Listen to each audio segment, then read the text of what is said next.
রাতে তুমি কি খাচ্ছ? এখন 11টা বাজে। যাই হোক বাপির না এনে খাওয়া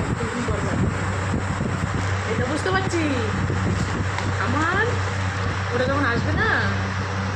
আর একটা কথা কি জানো, ওরা যখন আসবে না বেশি দেরি নেই, তখন খেতে শিখবে ওরা এই রসগোল্লাটাই খাবে।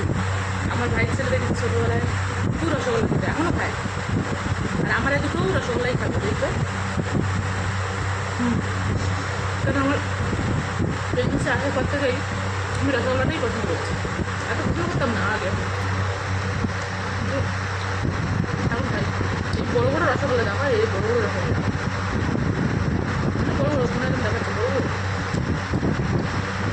এখন কটা বাজে? তুই রসগোল্লা খাচ্ছিস? এখন 11:10। আমি রাত 2টোর সময় 3টের সময় সারা রাত ঘুমাই না। সবথেকে বড় কথা তোমাকে একটা কথা বলি, আমি কত রাতে ঘুমাতে পারি না, কোনো রাতে ঘুমাতে পারি না, এটা ঠিক। একটু হলো ঘুমাই, দিনের বেলা ঘুমিয়ে নিই, কিন্তু কালকে রাত্রে আমার রাতে বিকাশ হয়ে গেছে। হঠাৎ আমার রাত 2টোতে অসুস্থ হচ্ছে, মানে বমি হবে, তারপরে বুক জ্বালা হচ্ছে, পেট কামড়াচ্ছে, হাত পা কামড়াচ্ছে, বুক ব্যথা করছে, পেটে সাদা দানা ব্যথা হচ্ছে। কিন্তু এই রাত্রে উঠে সারা পেটে তেলটা আমি টানছে, মালিশ করছে, হাত পা সব টিপে দিচ্ছে। অনেক রাত অব্দি ওই করেছে। তারপরে যত বালিশ ছিল বাদ দিলাম।